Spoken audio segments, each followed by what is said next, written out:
assessments, you have to act accordingly. Now, police departments and universities, they plan for things like this well in advance. What if, what if, what if? And then when they get to a particular point in an incident, they have the pre-planning to then allow them to make the decisions. So in that sense, the threat that was tweeted did not appear on its face value to be imminent. So, professionally and based on my experience, if I was involved in the advisement to the president and to others, I would say that at this point now, the correct decision would be to keep the university open. So that's, just again, based on the information that they had at hand. It was a very dynamic, very fluid incident. Information was being gathered, immediately, and again, that allows them to make that assessment. They can't come right out and tell you everything that they know, as the president had said, and it's not that they're worried about compromising an investigation. They're also worried at that point about compromising safety. So there's a lot to go into it. It's kind of hard to explain in a 2-minute response, but what we're doing here today, I think this is ideal, and this cannot be a one-time occurrence. This has to be, for those of you that are 4-year undergraduate students or 2 or 3-year graduate students, this has to be continuous throughout your studies. We can't just compartmentalize or silo in our area, our major. We need to cross over. We need to cross-pollinate with other majors to find out more about what is going on in our world and how can we help to make it a better world. So with that being said, I'll pass it back to Vice President Laurie. Okay. Thank you, Dr. Driley. Our Director of Affirmative Action, Dr. Charlie Williams, is going to continue to moderate the discussion, the panel, and each of the panel members understands, as Dr. Driley suggested, that we are really at no more than 2 minutes in terms of a response. Now, some of you may have already written on those wonderful cards that you have. If you have cards, put your hands up so we can know where to find them. And you can pass them down. You can just pass them down. Okay? This is not a good mic. Mic's alive too. Thank you. Okay, so we'll try to keep this very fluid, and thank you again for being here. So I have 2 cards so far. I think there are others that are coming. This question pertains to a response already given by Dr. Driley, but I'll read it out loud because I know it's a concern on everyone's minds and how we can progress in this area. So the question is, in terms of safety in the classroom, what are the protocols that the university employs in the event of these kind of issues, and are we training our professors to use these protocols when dealing with a distressed, this is a separate issue actually, but it's related, a distressed student who has a mental breakdown in class? It's a good question, a series of questions actually. So in that regard, like Dr. Driley said and Vice President Laurie, we are continuing the dialogue, but my mic is going in and out, so excuse me. We will answer this question and others related to safety, and probably a formal piece, a written document on the protocols and also how you address safety concerns. So that will be forthcoming. One of these other ones? Can I say something to that? Oh, and Dr. Conyers has a response to that as well, while I also do a mic check. Just a comment. The other day, in one of our meetings, I proposed, and I know that Vice President Murray heard me, that once again, there was a time when faculty development workshop that addressed many of these issues, and maybe the university will once again consider not necessarily a faculty development workshop, but a workshop of some type to address some of these issues pertaining to the question that was just raised. What do we do if this issue happens in the classroom? And how do we go about ameliorating this issue if this happens over here? So once again, the faculty development workshop idea may be something that we need to reconsider again, the way we once did something like 22 years ago. Yeah. One of the exciting things about that point is that at least twice a year, the university has a formally scheduled professional development program. And I know that the dialogues that we've been having over the last couple of weeks certainly will enrich the training that will be available not only for faculty and events that occur in the classroom, but also for all the university. So I look forward to not only strengthening the professional development plan that's in place, but also through this exchange, thinking of additional ways to engage. The president, before he left, did say that we need to have an ongoing conversation. Dr. Driley said we should have ongoing training. I think that's the theme. Dr. Conyers is saying ongoing. I think that's a theme here. Thank you. Dr. Williams? Dr. Williams? Hello? Okay. Real quick, regarding the question about the student, an unstable student in the classroom. Yeah. I can speak to you as an executive director of a school, and I've been here for quite some time. I see the cases where faculty contact the students' services over in Downs Hall regarding behavior of students. That is ongoing. I've been here 10 years, and I've seen it over the course of 10 years. So that is in place, and I think a lot of people are very, very cognizant of what needs to be done to help a student along. So that is an ongoing process here. Thank you. Can I add another comment to that, please?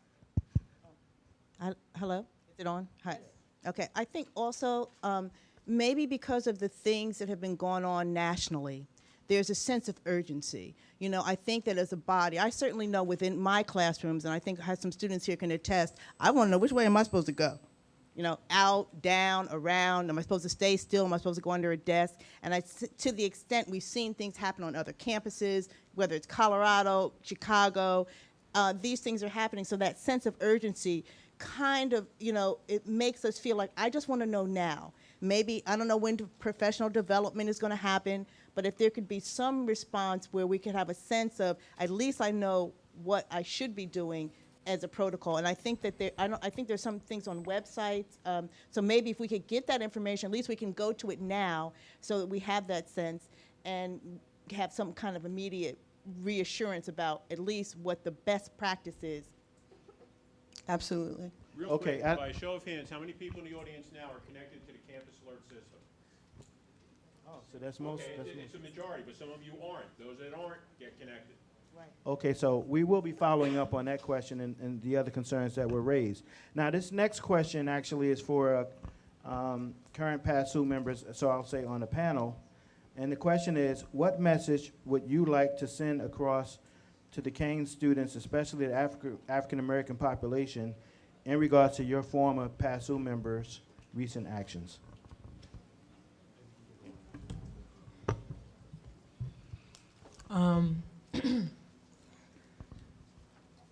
As you can see, on a national level, there has to be something done with the systematic racism that is affecting our universities. There's a burden on students. One, it is to deal with the burden within ourselves, finding ourselves and learning who we are, as well as teaching the teachers how to deal with these kind of issues.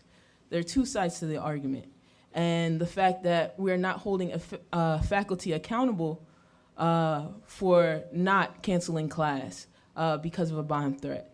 The fact that we had to go in and take exams because of a bomb, despite the fact that there was a bomb threat on campus, is a problem. There's systematic racial injustice on this campus. We go to a predominantly white institution, yet the black population makes up the majority. And the educational system doesn't teach us about our history. And that in itself is a problem. It is an option for us to take an Africana Studies class, but it's a requirement for us to learn about Eurocentric teachings and histories and policies and principles. And that within itself is a problem. And that is the reason why we were protesting and standing in solidarity with Missouri and with different campuses who are standing in solidarity for this issue. Thank you. Okay, I have roughly 6 cards here, and 5 of the 6 actually pertain to the safety, concern, and protocol. So I'm going to cluster those together in a minute. But this current card actually is related to the previous question, and I'll see who can would like to address it. So is there, and then for the person who wrote this question, if you need more clarification, put your hand up, or if I'm not, if it's not coming across clearly, then I'll let you actually, share that. But as it stated, is there anything about the current social climate at Kane University that could have motivated the alleged former student to send those tweets? And I think you kind of addressed that, but I don't know if anyone wants to add to that. No, well, let's see. Okay, so put your hand up if you want to come forward. We can come forward, and so I'm going to let you. Charlie? I think Tanira is ready. What?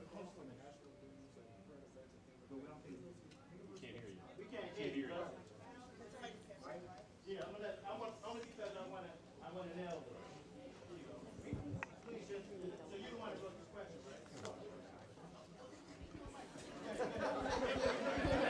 Make your question and then we'll make your comment. Right. So in regard to like national events and news and all that stuff, University of Chicago, you had a kid threaten the university, said he was going to kill 16 students and faculty members or whatever in response to the Faquan McDonald shooting. The school shut down. That was an online threat that was made. So how is that school any different from this school? What's the difference between?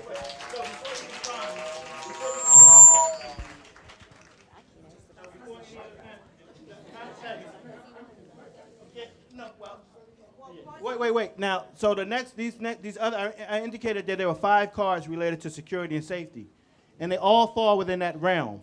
Okay, that's why I want to say this. They all deal with like the protocol, and one is, do Black Lives really matter? So I think we're talking about similar things.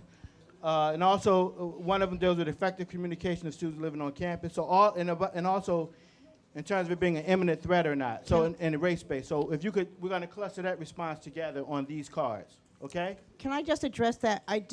Not that I have much more information than you, but as I understand it, they had a specific time, a specific place. They knew where they had information on when it was going to happen, what time it was going to happen, what hall it was going to happen in. And so I think that what Dr. Driley was talking about, whether it's a credible or not a credible threat.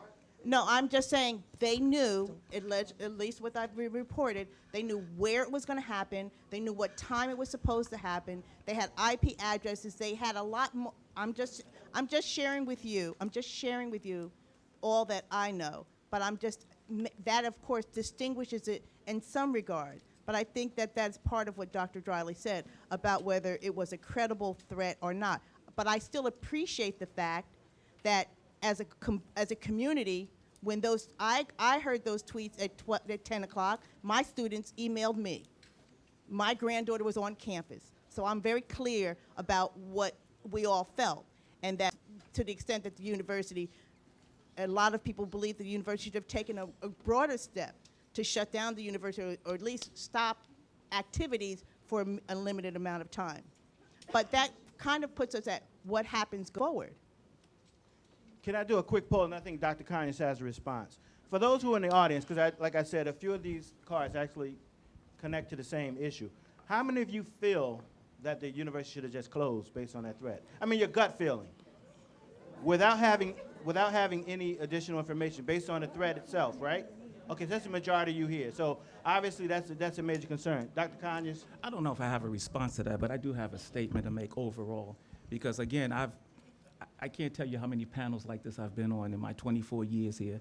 And even before I was here, I was on these panels, and I've discussed the same things many, many times. And at this particular point, I have no more tears to cry and no more lectures to give when it comes to issues like this. One of the issues that I think we need to discuss, if we really want to get to the nitty-gritty of anything that happens in America, we need to discuss much of what happens in America within the context of race and racism.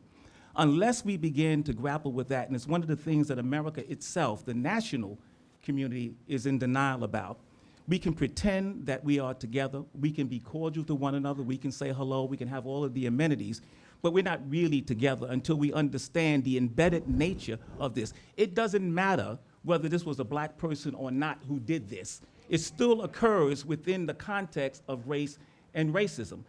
There's no rule that says, within the context of race and racism, that a black person cannot also, at the same time being a victim of it, at the same time do something that's inappropriate to it. It's a part of the process. What I am trying to get to is a deeper discussion. We need to go a lot deeper and begin to grapple with this whole idea. When we begin to understand how the concept of racism operates and how it operates in all areas of activity, we begin to make headway. As we begin to understand that, some of the fear about these incidents begins to diminish. We cannot, at this particular point in time, be I mean, this was a grievous incident, the way people perceive it, but let's not be paralyzed by it. This is an everyday occurrence in America. It's been here from Jump Street, from the beginning. And as an African person or any other kind of person, you need to be aware of these and be conscious of what America is. Do not be complacent. Do not live here and think all things are equal and that everything is okay. You know, your situation, somebody talked about situations the other day. Your situation is being a black person in America. That's your situation. So let's not play games. Now, I know people don't want me to say this, but everybody knows that I speak my mind. I don't care whether you like it or not. This is what I do. We need, as a community here at Kane University, to begin to grapple with these issues and stop pretending that everything at the university and everything in the world is okay. When we begin to understand these issues and begin to understand the little nuances that each of us have in terms of the racist things that we may say or do, we begin to come together. But we're not going to come together unless there's a discussion here, unless there's a national discussion on this issue. That is what's going to bring about some solutions to these kinds of problems. Racism, by its very nature, creates its own responses. Once again, those responses are things that people deem to be appropriate and things that people deem to be inappropriate. It creates its own response.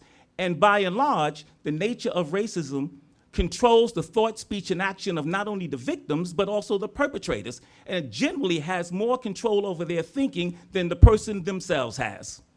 So we need to be very, very clear. I was very reluctant to be on this panel because I didn't want to get up here and say what I'm saying right now. Because when I do, people think I'm crazy, you know? And so, again, we need to deal with some deeper issues. Campus safety is important to me as it is to everybody else, but I'm not going to be paralyzed by fear. I recently went back and saw a film of Reverend C.T. Vivian going to a court with a group of black parishioners to advocate for voting rights, and they were blocked by the sheriff. It wasn't Bull Connors, but it was a Bull Connors-like sheriff. I can't remember his name. And at the same time, there was an absolutely totally blind black man who was a part of that demonstration. Totally blind, but had the courage to stand up. All right? Had the courage to stand up. What I'm saying is, the more you understand what's going on and start reading, we're not talking about hatred, we're talking about education. Do you understand? For everybody. Right. Whether you're black, white, yellow, purple, or Martian, whatever you may be. We're talking about for everybody. When you begin to understand the insidious nature of this thing that controls a person's life from the moment they're on this planet to their last day, every day of their life, even if they don't realize it's happening, every single day, then we begin to make some headway. Everybody needs to understand what's going on. Okay? And I accept all challenges to everything I've just said from anybody. Thank you, Dr. Okay. Conyers. And also, Crystal, also, our panelist, mentioned how she felt education was important. And just to emphasize or to support, generally speaking, the deep-rooted systems that we are confronted with, what happens in any institution is a microcosm of larger society and our global communities. And a lot of times we are disconnected with those communities, and things like this, issues or crises like this, brings it home. Now, in unexpected ways, obviously, but you know, we all react differently, but it brings it home, makes it more relevant for us. I don't know if any other of the panelists want to respond to those. So like I said, there are about 6 cards there, all along the same line of inquiry related to communication and notification threat assessment. So in that regard, Professor Seegers also mentioned about having the information readily accessible and published, and it's out there, but it's a matter of getting that information together and then have it so folks can look at it. So I actually take responsibility for helping information together so we can get it out there, including the, the response to students who are on residence. See, what happens, I think, also, and I can't speak for the different authorities, obviously there are protocols through Homeland Security, is that when these issues are unfolding, sometimes you're trying to figure out, well, how do you respond to this? I don't know if we had an issue like that here before. I know it is common, you know, in some places to get threats, bomb threats, even during exam time of all times. You guys, are you aware of that? Somebody may want to get out of exam, and they're in CAS, and they say, hey, you know what, on third floor CAS, there's a bomb, right? Now, we don't evacuate. It's not the same. I'm not saying it's the same. I'm not saying it's the same, but what I'm saying is, in terms of the whole realm of a threat, now, and also, too, so I saw the tweets. My daughter, who's a graduate, actually showed me the tweets that night, and I was like, Mom, I mean, kill all the black people. I thought that was a little odd, right? And that was before I got the full news the next day. And if you haven't noticed, I happen to be black African-American, right? So I wasn't, you know, the next day, for me, the fear, I didn't really, and I don't want to diminish anyone's fear or being uncomfortable.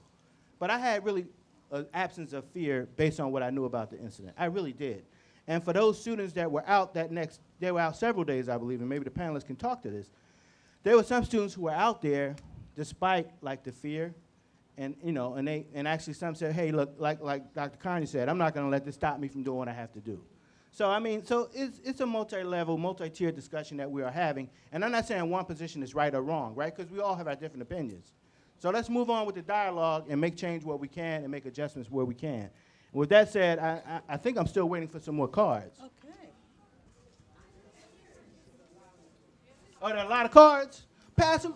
I hear there's a lot of cards. Or you just have a question? Pass them to the side. Just pass them to the side. If you don't, all right. So maybe you have cards here. Well, give her. If you want to come, if you want to work your way through the crowd and say, come over here, come meet me halfway. Charlie, I think while we're waiting for that particular, okay. Wait, well, the threat assessment was related to. Now I did. Right. Well, we did talk a little bit about the protocol. So on the imminent question, see, there were several questions about the notification and the whether or not the threat was deemed credible and so forth. On that, I'll have to have a separate response to that to cover those issues. All right. So, wait. Let me take this card, and then I'll see if you don't have a card.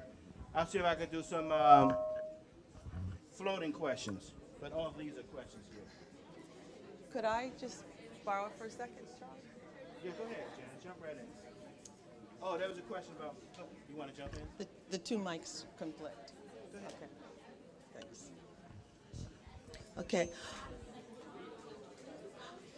Part of what's going on right now in terms of the timing is that we're trying to make sure it's a broad set of responses. So I don't want to preclude our ability to talk about next steps as well. What's happening right now is Dr. Williams is looking through the cards, just trying to make sure that he can get a good sense of the issue with regard to security and immediate response. Those seem to be some of the top issues. So he's working through that first question, but while he's doing that, not written on a card, could you forward your suggestions for next steps? Where we go from here? Where we go from here? I would just like to hear, is that part of something you've already submitted? No, but that would really be helpful. Okay? Thank you. So some of these questions are along the same lines as the of the threat. You know, how was the threat handled? Why weren't students notified? How do we make us feel safe? All those different things. And some of those things will have to be a follow-up. But I'm going to try to read through these quickly to see if there's some that are in another range of questioning. Do you believe campus would have been closed? Okay, okay. So, all right, this is along the same line, but I'm going to, since this part of a racial dialogue, I'm going to go ahead and read this one. Do you believe, and this is for the panel and anyone who wants to respond, do you believe the campus would have been closed if the threat was against white students? Now, maybe that's what the gentleman there whose question was that? Okay, so you're saying at the Chicago University that had the issue where I think there was a threat against students. You're saying, so if somebody said, I'm going to kill all, whatever. Is that what you're saying?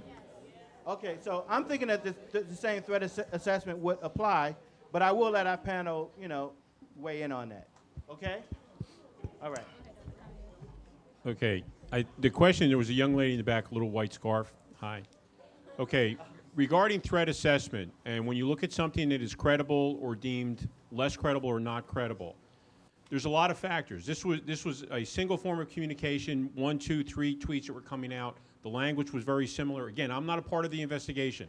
I'm just speaking. I've dealt with these things. I've dealt with evacuations under sniper fire. I mean, all kinds of craziness. You have to look at all of the facts that are coming in. And when you get a bomb threat, a bomb's going to go off at 2 p.m. in the cafeteria. You look at that single source, it's not that credible. You act on it, you deal with it. Whatever actions you have planned, you initiate those actions. So as this information was coming in, and then all of a sudden the investigation started to maybe reveal other things, then it seemed to be less than credible. All right. So again, I was not there. I'm only speaking based on experience on similar incidents. Now, So you look at what's happening, the feed, all right, the line of information that's coming in, and it would seem apparent that it was not credible. Okay, I see a lot of hands, but I also have these cards. But some of you are compelled to ask. Come and say something. Go. I feel like as a student body, all of us have to stand together in solidarity. For us African American students, I feel like this is the time where there's no more playing around. There's no more, oh, I don't like this person because she has blue hair, she has blue skin. We all need to be together on this. Because had it been someone else, guess what? The whole university, the whole Kane campus would have been shut down. And I understand where everyone's frustration is coming from, but we have to let the people who are assigned to the jobs do what they do.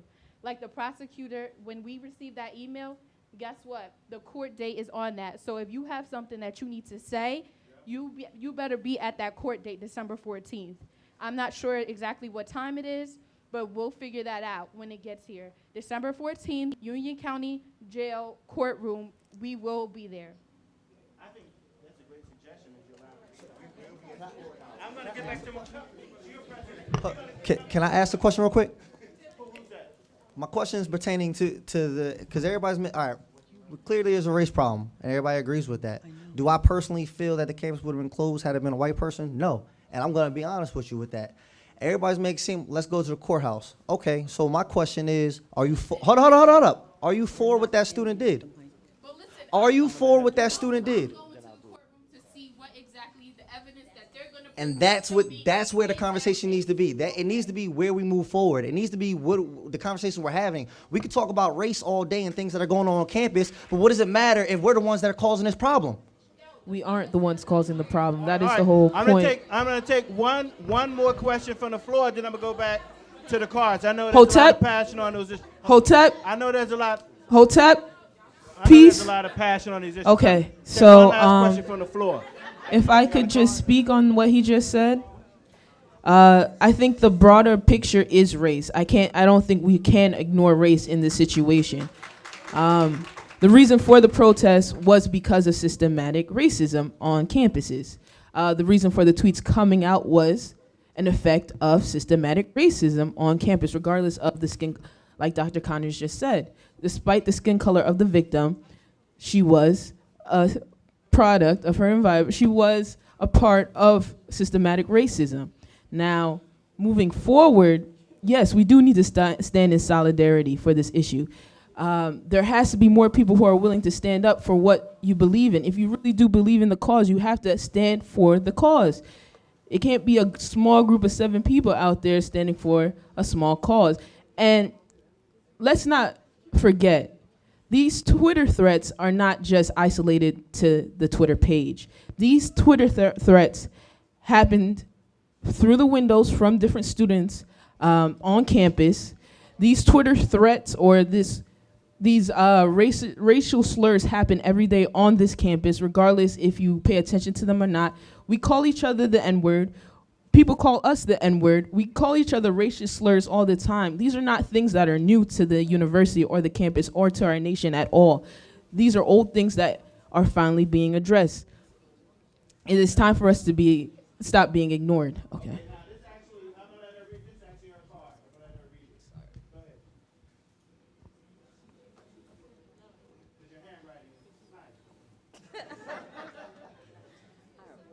I not only have several concerns, I have issues. Can you hear me? Yeah. Okay. I have several issues that relate to how I receive the messages as an adult learner and as a commuter. The time frame that I understand that students receive the alerts and the emails were somewhere between the time frame of 10 and 2 at hours of 10 p.m. and 2 a.m.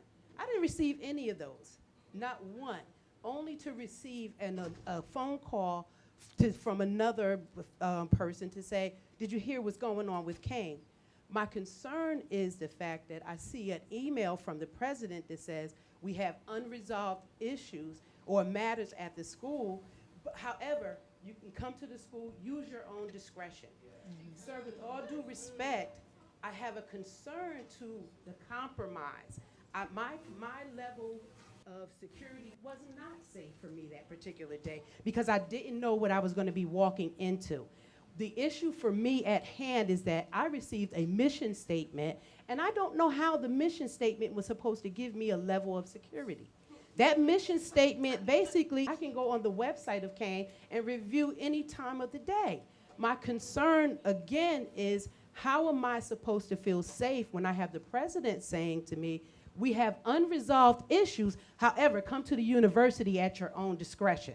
That's my concern. So I was trying to see, and my question to all of you is that do we have that type of relationship with Kane Police Department? Because no disrespect to any of you, I don't see what you guys see with Kane Police Department. I don't see them being responsive. And honestly, I leave here at 9:30 at night. I walk to Von Ames. I don't see one officer. And the one day that I have seen one person, that person was cleaning the booth, but every night after that, I haven't seen anyone. So I have real issues that relate to not just a racial issue, but a student issue, a real student issue that where is the level of security and how is the mission statement supposed to give me a level of security? Okay. So those are good concerns, and they've been echoed several times about communication, protocols, and those are, excuse me, and those are things that need and should be addressed. So we are going to be working on that. But I see some hands from the panel, at least one hand that wants to comment on that, and I think other members in the audience have that issue as well. Yeah, I'll definitely talk about that topic there. Everyone knows the position that I hold. It's not easy by a long shot. And everything that happened on that night, my executive board, student organization, we were talking to one another, we were texting one another on what's going on here. To answer that, safety is my biggest thing. I want to make sure that every single one of you students, no matter the skin color, no matter whatever the circumstance may be, that you guys are always traveling through the corridors, through anywhere on campus safely. And I know it comes at a unfortunate timing that all this occurred, and then that question is asked, am I safe on this campus? And that's the same question even I myself held. I was sitting in my room at 11 o'clock at night wondering, should I lock my door? I'm texting my roommate telling him, you need to get back to his room now, because I don't know what's going to happen soon. And I know everyone understands or doesn't understand the fact, okay, what are these proper protocols as to what we go through? What is that? I need to know that. And unfortunately, that might have not been relayed at the time in which we needed it. But moving forward, everyone sort of puts to light my tweet that I set out there. And I stand by it, and I have no problem standing by it. But moving forward, we always have to think about this. Safety is always my biggest concern. And that's been my biggest concern since I was a freshman here. But other than that, we have to move forward with that. And if Anna Zach, who's the director of campus police, or anyone that was with us that evening, a month before this had happened, we had gone on a safety walk. And I told them every single spot on this campus where I had both known from students, where they had felt uncomfortable, or where they needed to address those concerns. And I might not be able to say it now, but you might have noticed already there, at this moment now, there are police officers that are monitoring those booths. And my move forward with Janice and with a lot of administrators is that, okay, let's not keep this security here for a couple of weeks. Let's not make students feel safe, and then, after it, settles down, we go on about our business and the booths get closed up and cleaned on a maybe semester basis. No, let's keep that in place. Make sure every part of this campus is safe for students to travel. Because if it's not, that's my problem. And unfortunately, my problems, I just don't let them build up. We fix them, we move on with them, and we tackle other problems. And right about now, the problem that we might primarily deal with not only is a racial problem on this campus, but is that we have a very big safety problem. Do the students of Kane University feel safe in the evening? And if you can't confidently say yes, then guess what? Me, I have a problem, because that's my job to do. And I know, student org might not be that communicative about it, but trust me, every evening, I'm always talking about it. I've gone on those safety walks. I went on vacation during Thanksgiving and was still talking to administrators and students about these same problems. So, I don't want to say don't worry about it, but I want to let you guys know that your student government, that we're working through it. And, we might not see results tomorrow morning. I would love to see results tomorrow morning. I would die to see results tomorrow morning. But guess what? We're working on it. And you'll see improvements throughout the process. Hopefully by the time when you go on winter break, you'll see some of these parking lots filled with police officers or security guards. You'll see some of the walkways a little bit more lit. You'll notice the fact that there's a little bit more sense of urgency on this campus and in the environment. And by then, if I can ask you, do you feel safe then? And you can say yes, or else you can say, I'm seeing an improvement. You know what, maybe my job has not been done, but maybe my job is progressing. Maybe I've done my part as a student leader. Thank you, Nigel. Any of the other panelists want to respond to what was just said or anything else? I think to the woman who spoke, to the extent that we just want a definitive answer. If there's an issue, and if it's a threat, people want to know. You don't want to be in that ambiguous space of trying to decide, should I, shouldn't I?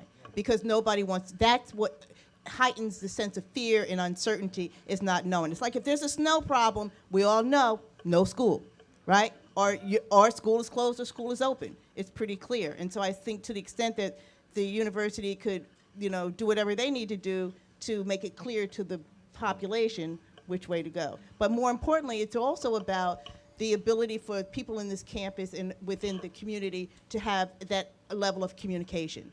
As I mentioned earlier, to the extent that there are a lot of issues, as Dr. Condra said, related to race and our history that haven't been acknowledged. And the question I've heard 2 or 3 people say, do Black Lives matter? Would the campus have closed one way or another? But certainly to the extent that the community should have an ability to have that conversation, to have that communication. And that was what was happening at the point that they were having their rally. That conversation was trying to be had. And so really it's about this community opening itself up, not only to having the conversation, but to respecting each other as we speak our piece, and to be heard. I think that people really want to be heard, and that we figure out what we can do to address what we can within our own community. Thank you. Let me say this. Now, I know that a lot of you out there, so I did cluster some of the questions together because many of them were in and around the same issue of safety, effective communication, and I don't want to trivialize the questions by not able to address each and every one of them. We only have really a couple minutes left, and the purpose of this forum was to get the conversation rolling, and I'm going to keep these questions here. So actually, I'll have my email address, so if your question wasn't answered, I'll get the information. I actually email you directly, so before you leave, you can, I'll give you my information. But so the purpose of this forum was to start the process, and then and move forward from there and gather resources related to those issues.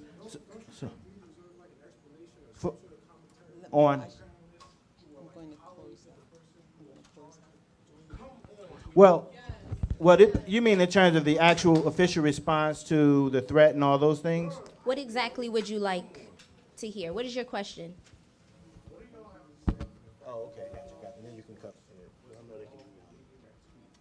Because all the kind of suspects sleeping out there, probably knowing that nothing was going to happen. Oh, like they knew that? You're saying they were aware all along? Well, let me say this. I won't let you respond. You want to hear?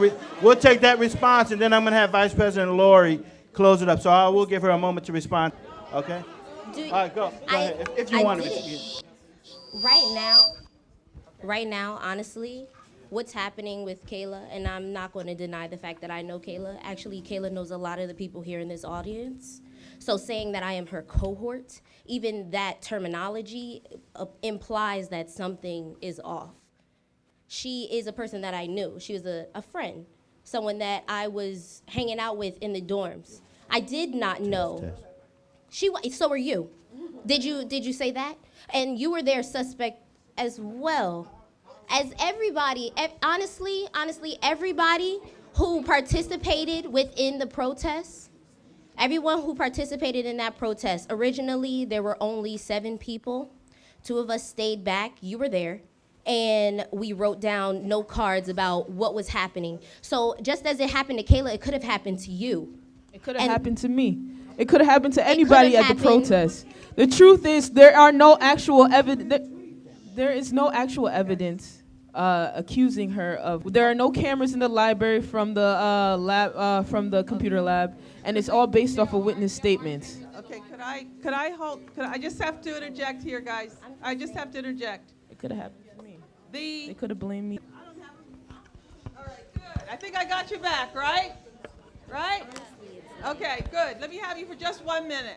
But my thing is that it honestly could have happened to anybody. I'm not saying listen, do you want me to explain to what I said would not happen to anybody? Tanira, All right, Tanira, can I just, I gotta get us back. Guys, there really is a community dimension to change and moving forward. It includes respect. Bottom line, that's where Kane is. And we will go forward respectfully. Okay? I just need us to be there. Kayla's going to close out on her comment, which is her. I'm sorry. I know each and every one of the students here. I'm sorry, Tanira. Okay, we're good? Okay, we're raising it, we're lowering it down, okay? Take a deep breath. Good? Okay? All right? Janice, can I say something real quick? Honestly, Close out. all I'm Then we're going to saying- go to you, Chaz. All that I'm saying, knowing Kayla, I know she's eccentric. I know her as a person. I don't know, however, if she did this because we haven't been to that court date yet. We don't know what evidence they have per se. We do not know for certain. She is still allegedly. And the fact that we as Black people are making memes and making jokes about the situation, already persecuting her, we are the peers that would make up the jury. And if we already are telling ourselves that she did it without any evidence whatsoever, that in itself is a problem. That is my statement to that. Okay. I'm not going to say indefinitely that she did do it or she did not do it. What I am going to say is that I need to be in the courtroom and hear what they have against her before I say anything to the, December 14th, I'm actually going to be there. I want to listen to what they have to say.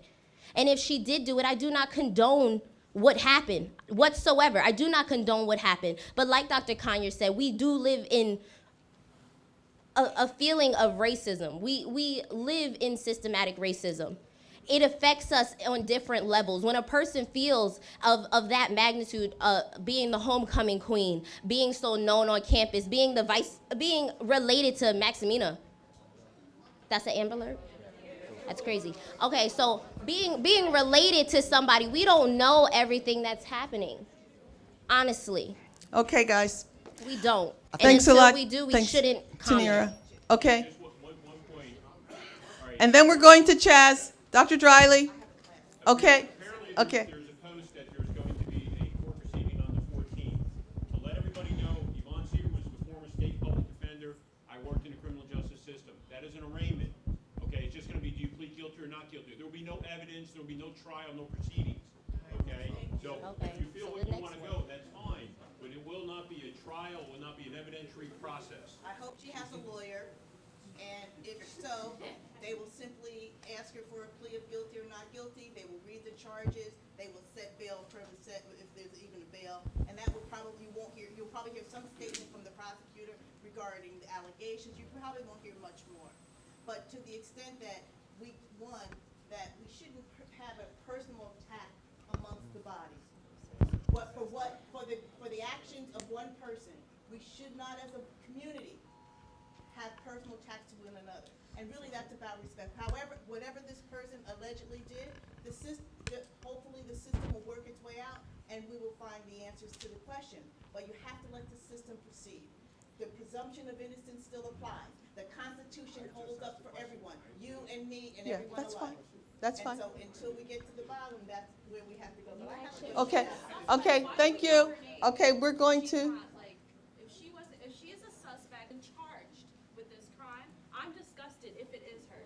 Let me just say that. But if she is a suspect, why was her name told to us? There's people who break into cars all the time. Anybody who's charged, anybody who's been charged with any adult who has been charged with a criminal violation is a public record. So why are we told who gets charged for breaking windows and all the other stuff that happens on campus? We don't get specific names. Okay, guys, we've got to listen to the response, okay? Just listen to the response for a minute. Okay, Professor Seegers, Dr. Driley, both provided you not only they've given you professional information. How is it that a name could be shared when there's no closure on the case? And the explanation, okay, I hear you, but we're talking about this one and you wanted an answer. That's what we did. You got it. Okay, sure. And I know Chaz wanted to say something before we close out. Does anybody think that it would be a good idea to continue to talk in small groups? Not necessarily today, but at least it sounds like we still need more of a conversation. How many of you work on campus? Work on campus. Okay. How many of you are in some leadership position on campus? Okay. So therefore, I think we've got a potential community of engagement to continue moving forward. Not necessarily just with this topic, but in terms of new programs, looking at policies, thinking through procedures. We either do it together or it gets done. I think Kane has a history of student leadership and student engagement, evidenced by today. You are speaking your mind, we're talking through the issues, and we're going to come up with some appropriate responses. Okay, Chaz wants to give the last comment. Then if you want to stay, I will be here. If you want to stay a little bit longer, we can stay here a little bit longer, but I know that there are people that are going to have to start going to class and things are going to start moving on. Okay, so Chaz? I was just going to say a little bit about what Dr. Drawley has said, but at the end of the day, we also got to realize we're not here to point fingers right now. We're here to start a discussion. The things that happen with the ignorance of one individual shouldn't be the idea that you have about PASU. The conversations and the movements that PASU have done has been incredible over the past couple of years. And to point the finger because of one individual, that's not the ideology of what that organization embodies. And we're not here to point the finger. We're not here to say PASU was wrong for anything that they've done. We're here to continue conversation, try to make change, not just talk about what's happened and what's happened way in the past, but what can we do moving forward to create this change instead of constantly talking about what's happened. Okay, thank you.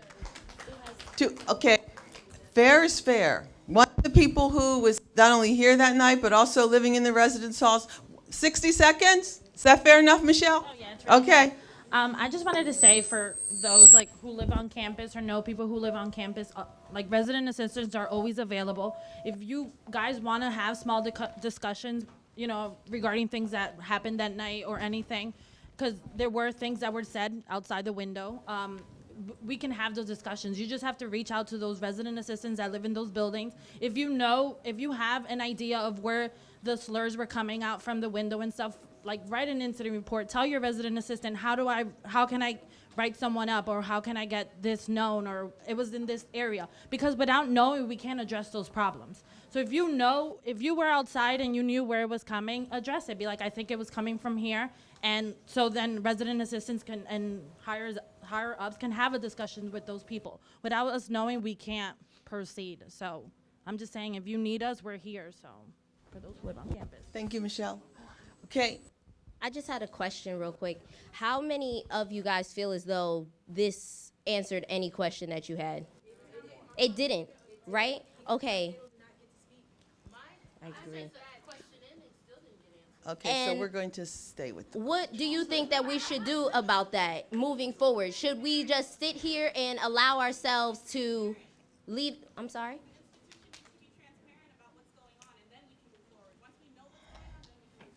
I completely agree. And in doing so, we also need to move forward individually in the groups that we have. I know some of the people sitting here today, and yet how many times have we had a discussion about the things that have been happening over the last 2 weeks? I would love to speak to anybody sitting in here at any point in time about anything that's happening. And the information that I know, you will then know. And until we then get together and share the information that we have, the ideas that we have in our head, then we can figure out what we can do as students to move forward. And until then, we're going to be stuck in the same exact place with unanswered questions, sitting in the room, waiting to go to our class. So what will you do? What suggestions do you guys have? I want to hear suggestions. What do you think we can do? Yes. Organize. Never seen him before.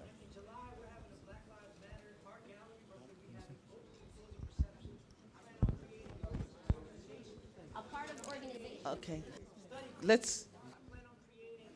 Okay, I'm hearing study groups. I'm hearing performances. If you know one thing about like the young woman said, America has lacked in telling the truth of America's economic backbone and exploiting blacks. It has not told the truth. Art tells the truth. And being a leader for the art program, the art community, I am telling you in July through September, we will be having a 3-month art gallery where we will be communing and bringing people together. There's a lot of people in here that came for the cameras. But if you're really here to make change, then please meet me outside. Like, let's talk. Let's really build. Because this was just for the institution to talk for the cameras. First, hold on. Okay, First okay. off, this was Excuse me. hold on. I'm a student. me. No, I'm a student. Excuse me. This right here was this was something that we the students wanted. This is something the students wanted to start as far as the conversation. It starts with solutions. It starts with coming up with ideas of moving forward, not just saying what we can do. No. Okay, but we're still here talking. We can all be leaving, but we're here to talk. We're here to continue with this dialogue. Okay, guys. Thank you. You know, No, we what don't is need- happening is it's that 4:15 period. We started the conversation saying that we continue. So we're closing out this moment, but we will be able to come back. Okay, I'm going to turn off the mics. If people want to continue to talk, we can do that.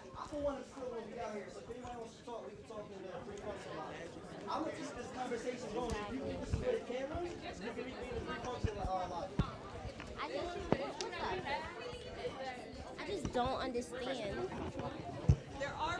There are refreshments in the pre-function lobby for anybody that would like them.